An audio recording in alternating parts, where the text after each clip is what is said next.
guys, welcome to Seekers Podcast, where mystery and truth collide. I'm Mike. And I'm Cade. And we are super glad you chose to join us tonight.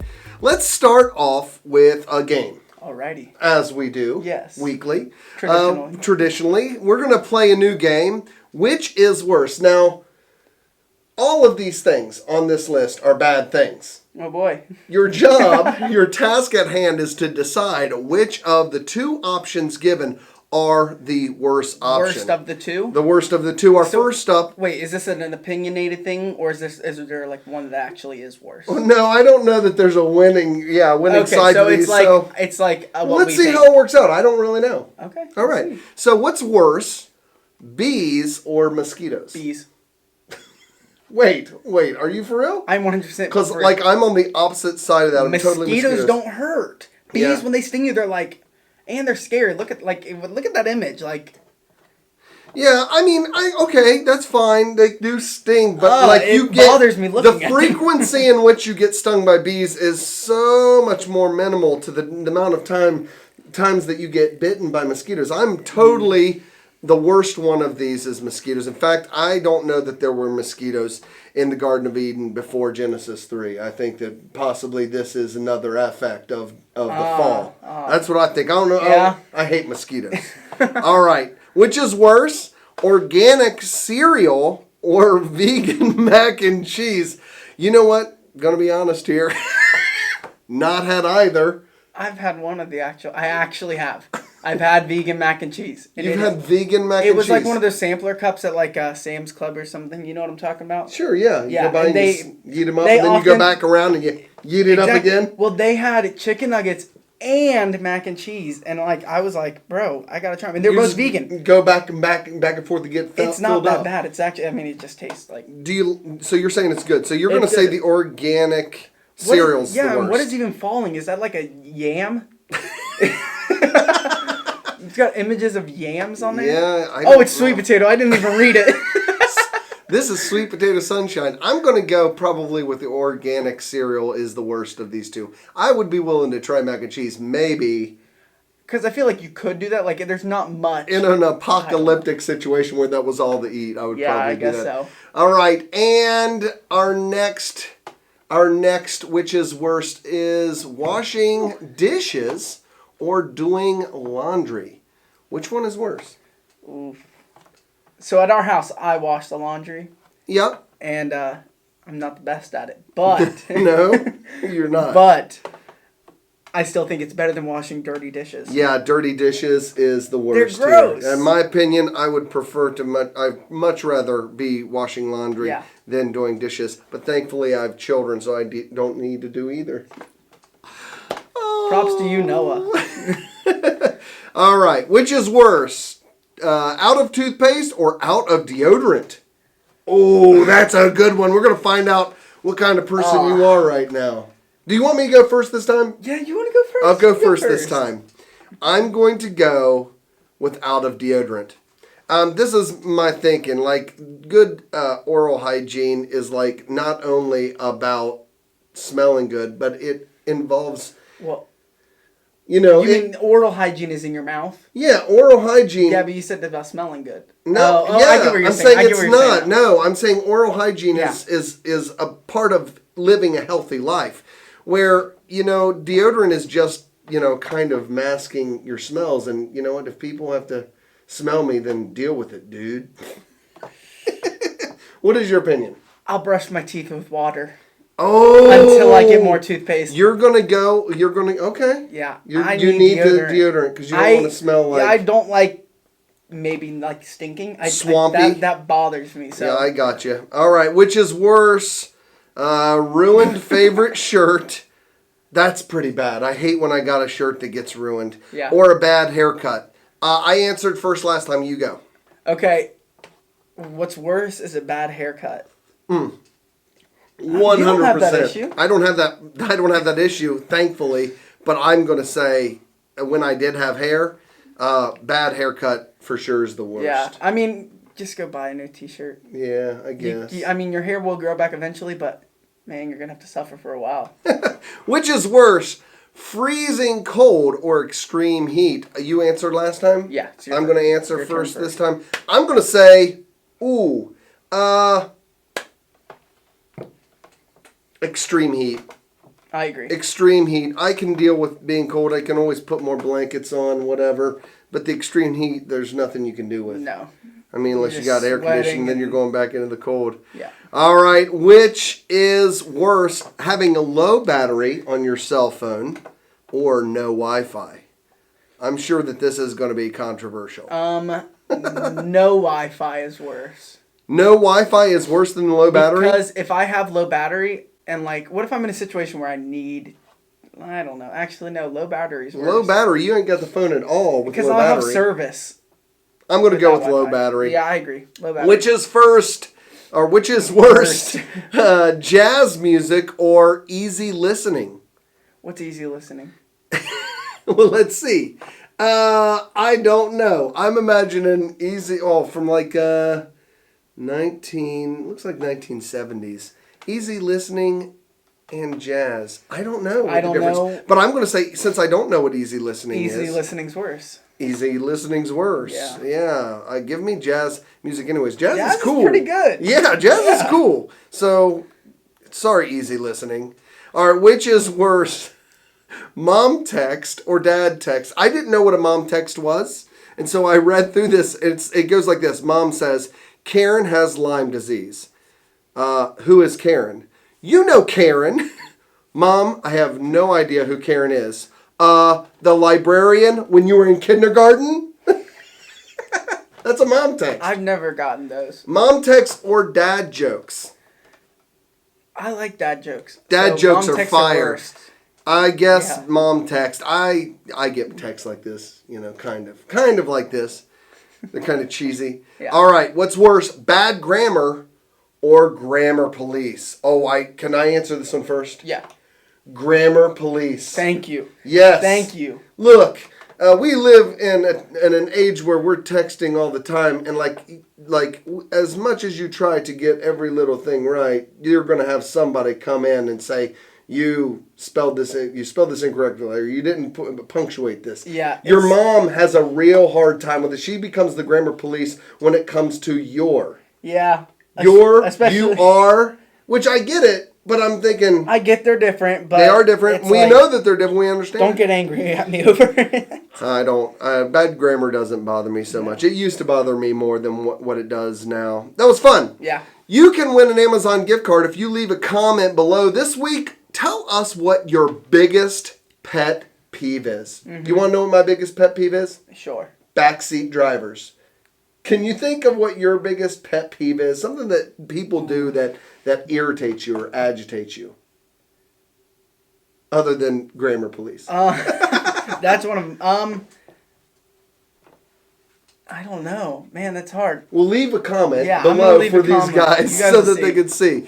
I've learned a lot during this quarantine. Yeah. I learned how to throw axes. Yeah, did you learn anything? I'm a coffee roaster now. You're a coffee roaster now, discovering all kinds of things. This time has afforded us to spend time doing meaningful things. So I thought we'd take a look at Carl and take a look at Carl and see how he spent his quarantine, and to see maybe there's things that we haven't done yet that we need to tap into. So let's visit our friends over at Sunday Cool and see what they're doing. Check it out. Hey guys, it's me, Carl. These are my tips for staying sane while in quarantine. Tune a banjo.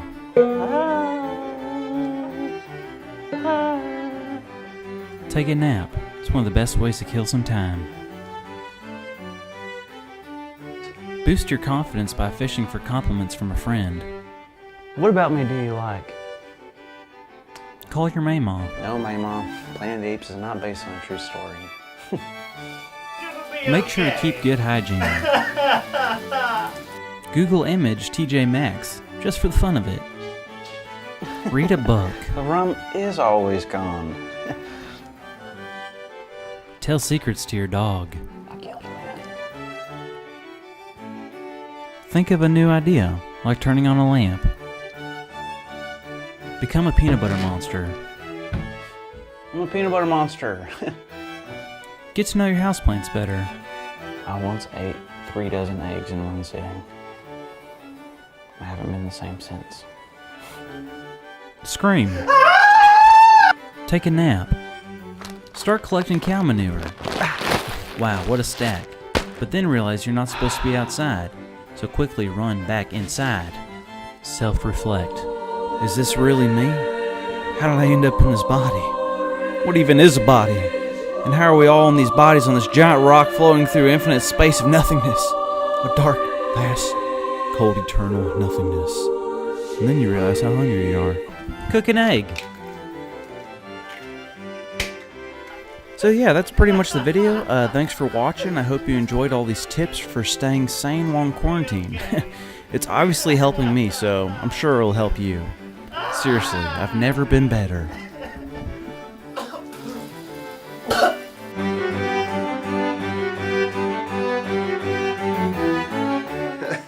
Carl just had a moment there at the end of that. Did you? He was like, "What is a body actually?" Like, You know, I think I've done about 50% of those things over the past 2 months. I don't know. I feel like everyone's talk to the houseplant. become a peanut butter monster.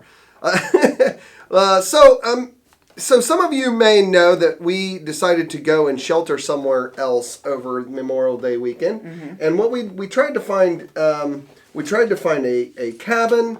We couldn't lock down a cabin in the short amount of time that we had. So we ended up deciding, hey, we need to go to a place that we can spread out, where we can go outside and spread out and stay away from people. And one of the ideas that I presented was Niagara Falls. So we went to Niagara Falls over the weekend. It was super cool. Yeah. But didn't realize until we were about halfway there that Niagara Falls is in New York, and New York has been impacted differently than the rest of the nation was impacted. Well, okay, we knew it was New York, but I didn't think about it, honestly. We didn't realize how hard hit. Because New York City is so far away from Yeah. Niagara Falls. But what I'm getting at here is it was a ghost town. Yeah. It was an absolute ghost town. There was no one there.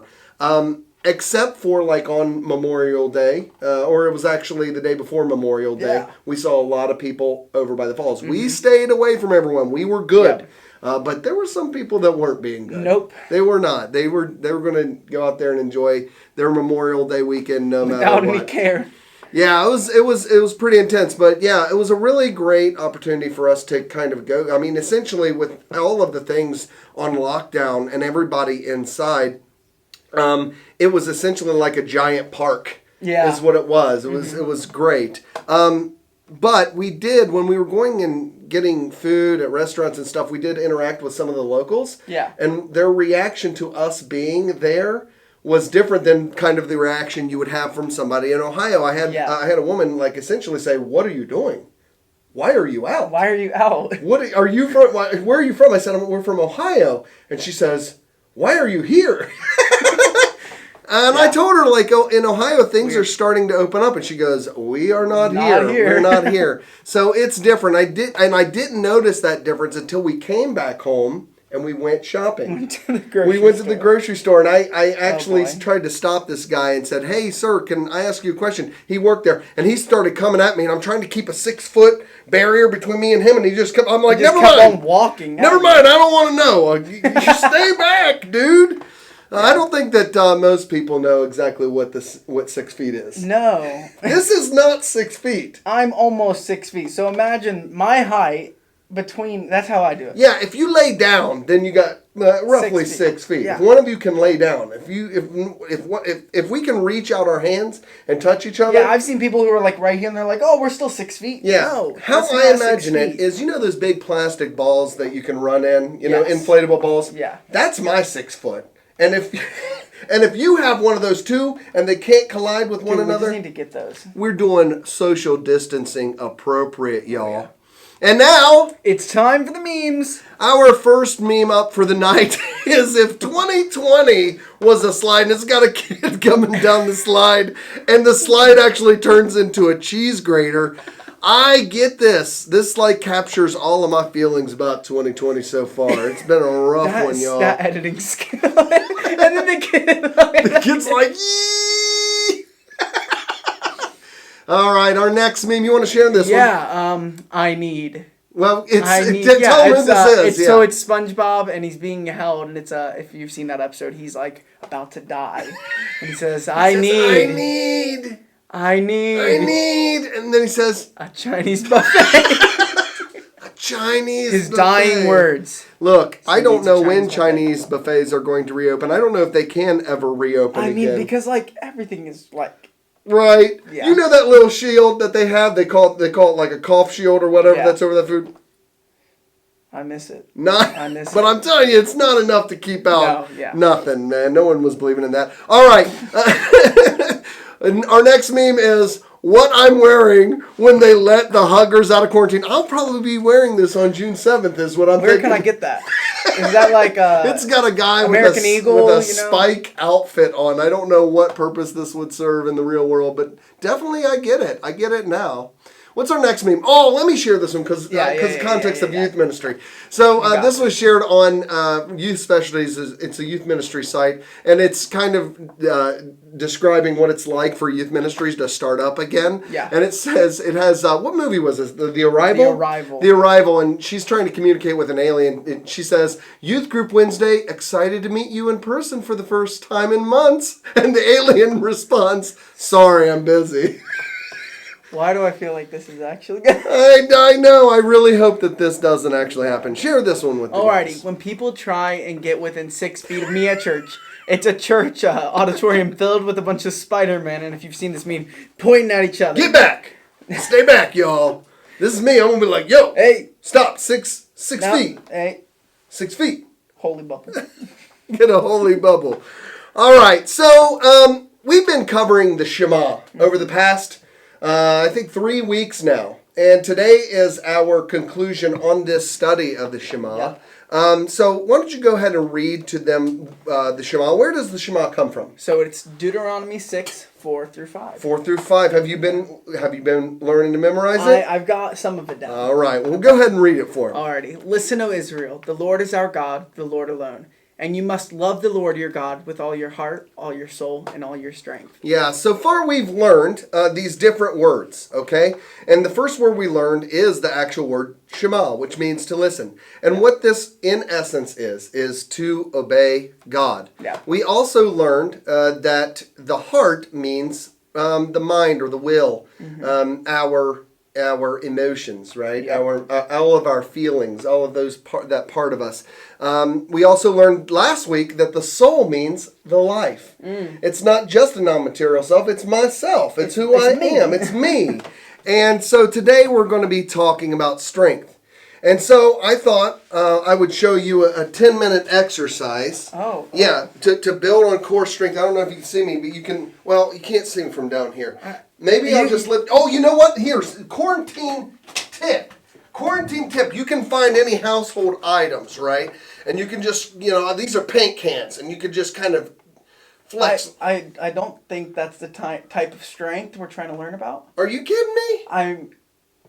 I think maybe we need to look at the video from our friends at the Bible Project to kind of teach us what it's actually going to be. All right, if you say so.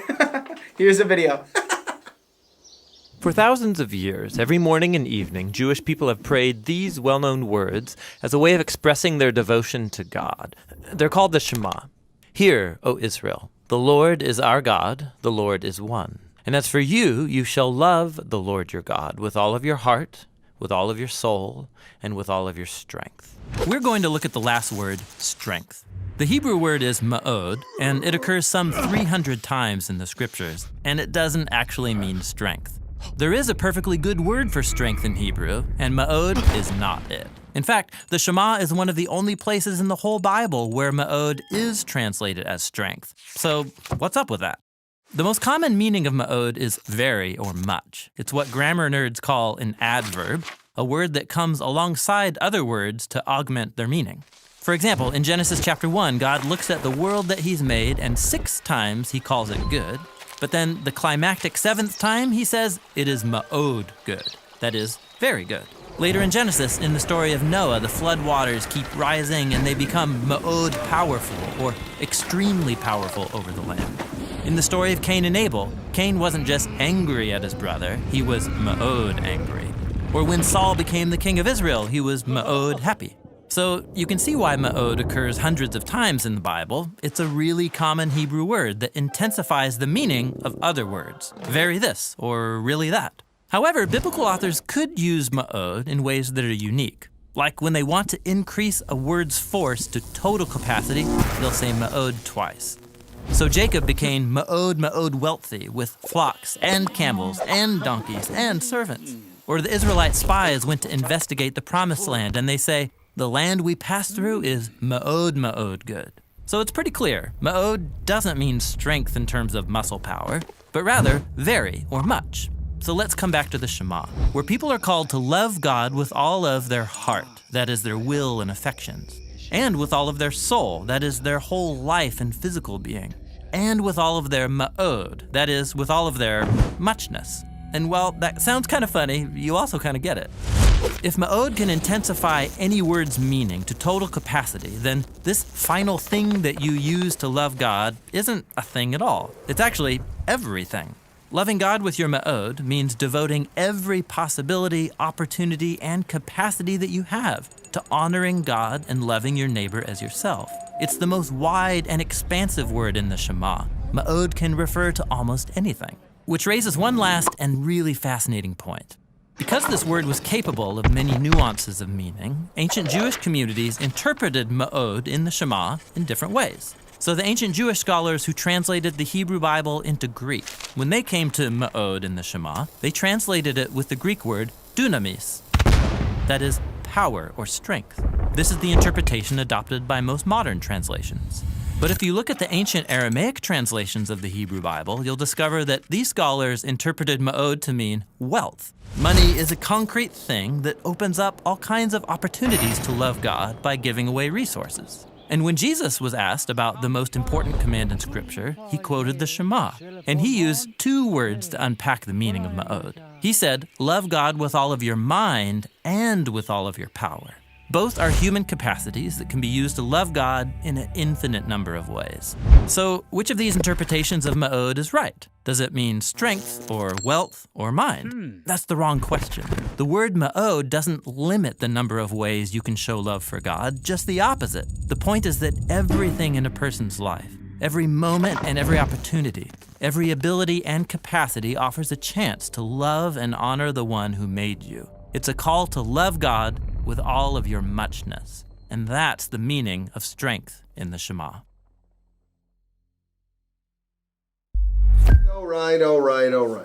All right. I see. So this isn't about me joining a gym. No. Which there's nothing wrong with me joining a gym. I should probably, consider that. It's not about lifting weights. It's not about our muscles. And that blows my mind. Because often I have read this and thought this is, maybe talking about our physical actions. I've actually read it that way before. And which actually we learned last week that the soul involves the body. Mm-hmm. And so that does involve our life. But this is talking about something differently. Here's a couple examples of how the Bible uses this word, strength, ma'od. So go ahead and read. Genesis 7:18 says, the waters rose and increased greatly. Greatly as in ma'od, strength, on the earth, and the ark floated on the surface of the water. And of course, talking about the flood and Noah and the ark.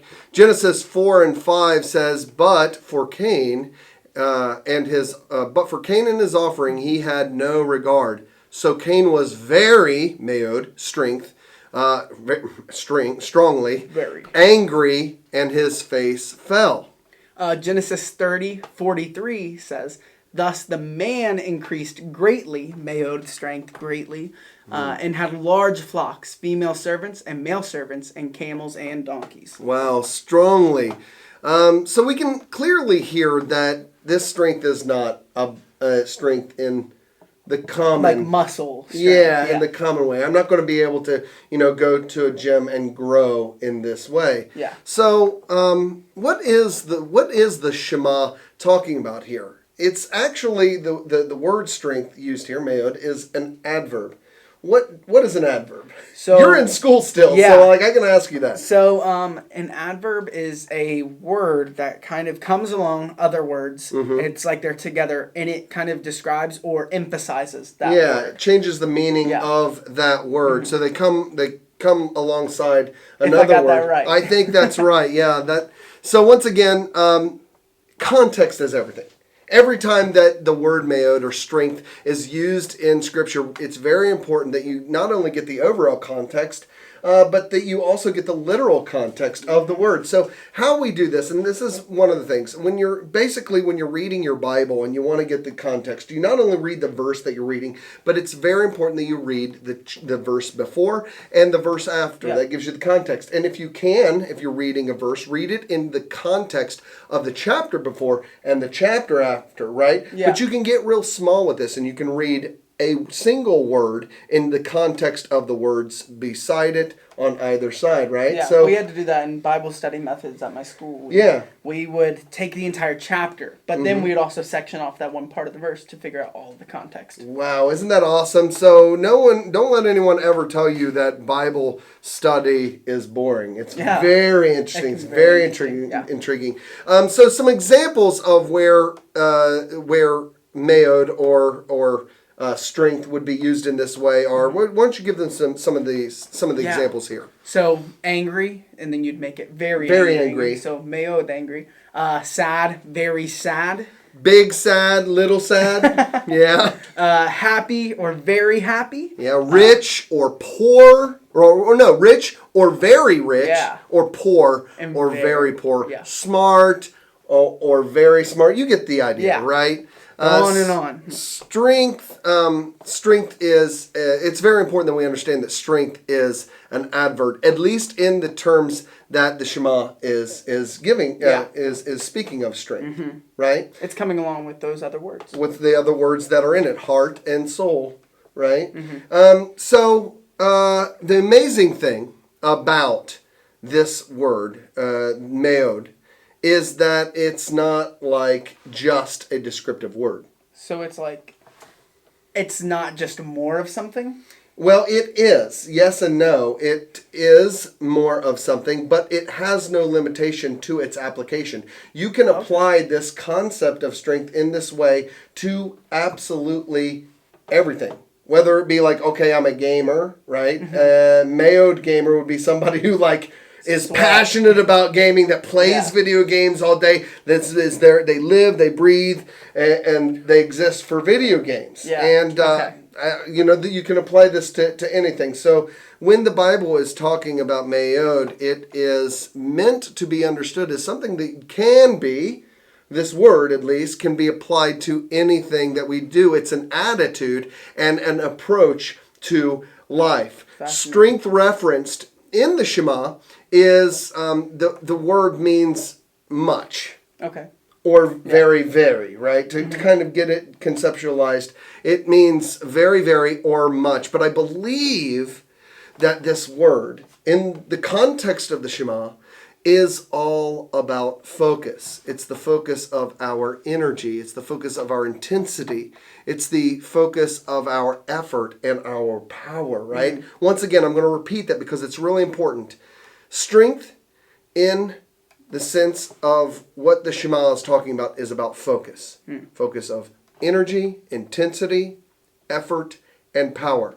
I've got some definitions for those four words so that we can get a clearer understanding of what is being discussed in regards to strength. Well, the first one is energy. Would you go ahead and read that definition? The capacity of acting or being active. Yeah, so this is all about capacity. This is all about the amount of activity that we have, like our energy. What's the next definition? Intensity, and it's the magnitude of a quantity of power or energy. So this is all about veracity, like how intense it is. Magnitude, right? Like strong coffee, right? Strong coffee. I've had weak coffee. You go to McDonald's and you get really weak coffee. It's not very strong. And then the stuff you make, woo, that's some strong coffee. It's the magnitude of the energy and effort that's being applied. All right, and what is the definition of effort? Effort is the conscious, The yeah. conscious. or there we go. intentional, Yeah, yeah. the conscious exertion of force, power, or energy. So this is about discipline and hard work. This involves activity. This is the part of this that involves our action. And our final definition, of course, is power. Go ahead and read that definition. The ability to act or produce an effect. Yeah, this involves our force and function. As I was kind of studying some of these elements that relate to focus and passion, I thought about my time as a martial artist. Yeah. Anyone who knows me knows that most of my life I've been practicing martial arts to some degree. Even now, I'm doing Brazilian Jiu-Jitsu. Prior to that, I studied at Columbus Mixed Martial Art Academy. Before that, I studied at the Columbus Wallum School, Wallum Kung Fu School. Before that, I studied Taekwondo. Before that, my dad was showing me stuff And the list about goes Kempo on. karate. So, like, I've always been doing martial arts. And one of the things that we do in striking arts involves breaking boards. Yeah. All right, and so there's something that is going on in breaking boards that is not just about strength, being the biggest guy. How much could I smash, right? Yeah. That's not what's going on. Although strength is involved, there is a certain element of focus that is needed to accomplish the task of breaking boards. The more boards you have, the more difficult it becomes, so you have to have more intense focus. Let's show them a video here real quick of somebody that's breaking boards so that I can kind of set up the context of what I'm talking about. Yeah, sounds good.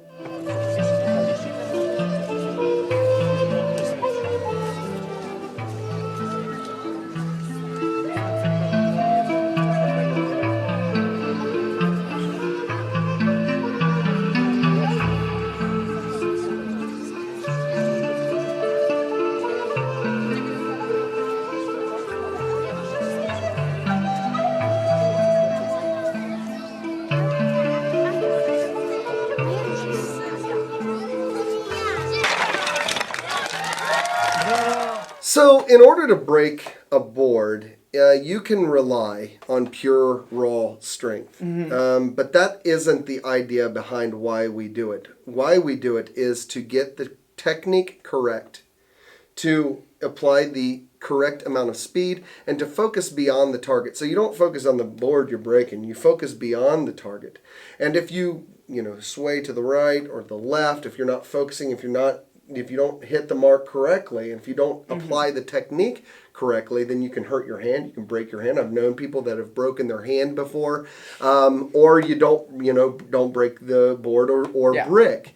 And I think that this relates to focus in that we are meant to apply that kind of focus, intentionality, energy, and effort into everything we do for the kingdom, Yeah. for God.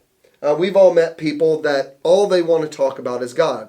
They want to talk about what God's doing, what they're reading in the Bible. They want to pray with you. And that is how we're meant to live. We are meant to live from this perspective of God is everything to me. Yeah. And I'm going to not only involve Him in everything that I do, but everything that I am. Yeah. But this does relate to passion. I want to just give a brief word about passion. Yeah. So passion is what we care about. It's about what we love. Passion fuels our focus. When I was in martial arts, like I slept martial arts, I ate martial arts, anything that I would do, I was studying martial arts. I remember high school papers, I would find a way of relating anything that I had to write about to martial arts. And that's fine. It's fine to have passions, right? But when I became a Christian, all of my passions were transformed and redeemed through this new relationship that I have with Jesus, because He alone is the center of my passion. God and our relationship with Him is the center of all our passions. It's not that God has a part of our lives. God has the whole thing. And so what you care about, what you love, will fuel your focus. And we are meant to have this very passionate, loving relationship with God. And we can have that through Christ. And that changes everything. That changes what we're passionate about, what we care about. And that's what the Shema is telling us. It's telling us to love the Lord your God. And then it tells us how. Yeah. It's saying it's not only a guide, but it is a reminder, and the Shema is a teacher. It's not just a prayer that Jewish parents are telling their children before they go to bed. It is what Jesus refers to when he is saying this is the most important commandment. Love the Lord your God with all of your mind and emotions, all of your life. Love him with intense focus and passion. And like that, love your neighbor as yourself. Love people with that same kind of intensity. Yeah. Right? If we were to honor the Lord's teaching in this way, we would be living in a different kind of world. 100%. We would. And so it is a challenge for all of us. So, in closing, just some closing thoughts. The Shema is a very valuable instrument if you will apply it to your life. If you apply this guidance to your life, if you will allow it to be a memorial that teaches you on a regular basis what is most important. What is Jesus, when Jesus is saying, thy kingdom, God's kingdom come, thy will be done on earth as it is in heaven. What is God's will for us is to love him passionately with everything, and to love people passionately with everything we are. Isn't that awesome? Yeah. Man, after 4 weeks of kind of allowing the Shema to change my way of understanding this is what matters most. It's completely reshaped the way I view this passage. Yeah, totally. It was a common passage that we heard a lot, but man, how applicable is this to every day and every way? What are some ways this week that we can be honoring God with all of our muchness, all of our strength? I'll go ahead with the first one. Yeah. So first, kindle your passion for God. I want you to Google search passages of Scripture that relate to God's love for you. Just take a note on those passages of Scripture. Then write down all of the ways that you love God. Write all that down. Just take inventory of his love for you and your love for him. Yeah. For our worship this week, I want you guys to listen to Lift You High by House Fires. It's a really good song. I recently discovered it. Yeah, I've never heard it before. Yeah, it's really good. Looking forward to that. It's about praising, and we've been learning about how all of our focus should be on praising God. Glorifying so. God, yeah. All right, so for your Bible challenge, same as last week, memorize the Shema, Deuteronomy 6, 4 through 5. If you come to me on June 7th and you can recite the Shema, I will have a very special gift for you. That's a challenge and a promise. Yeah. And for our prayer this week, we want you guys to be praying the Shema every night before you go to bed and in the morning. And asking God to help you love him with all of your heart, with all of your soul, and with all of your strength. Yep. Well, that's it, guys. We're so glad you joined us. Make sure to stay connected with us on, of course, YouTube every week. On Thursday nights at 6:30, we have a live watch party, and we are in the chat. Make sure to join us in there. We'll chat it up. And make sure that you're following us also on Instagram for our Tuesday night live talk. We've been having different youth ministers, different pastors come in there. It's been really exciting conversations. Then they always give us a word. I've gotten a lot from it. Yeah, I've been really enjoying it. Yeah. You want to tell them that one? Yeah. On Wednesday nights, we're going to continue to do our Wednesday night worship. It's on Instagram TV, but it'll be in his... in your feed. Yeah. You'll see it there. We're also going to post it on Facebook. By the time you're watching this, we will have posted it yesterday. So go back into my Instagram feed and enjoy some worship with us. Also, you can go onto Facebook and see that, but maybe you've already seen it. I don't know. Friday night Twitch stream is back this week. And what are we playing? Fortnite! Flossing. That's called the floss, y'all. I'm an expert. you've played quite a bit of Fortnite. Yeah. This is true. I like Fortnite. It's fun. Let's do a drawing for an Amazon gift card. Yeah. Right on. Alrighty, Let's see who the winner is. Winner, chicken dinner. Oh, we got to re-roll because this We gotta person re-roll already it. won. Yeah. And the winner is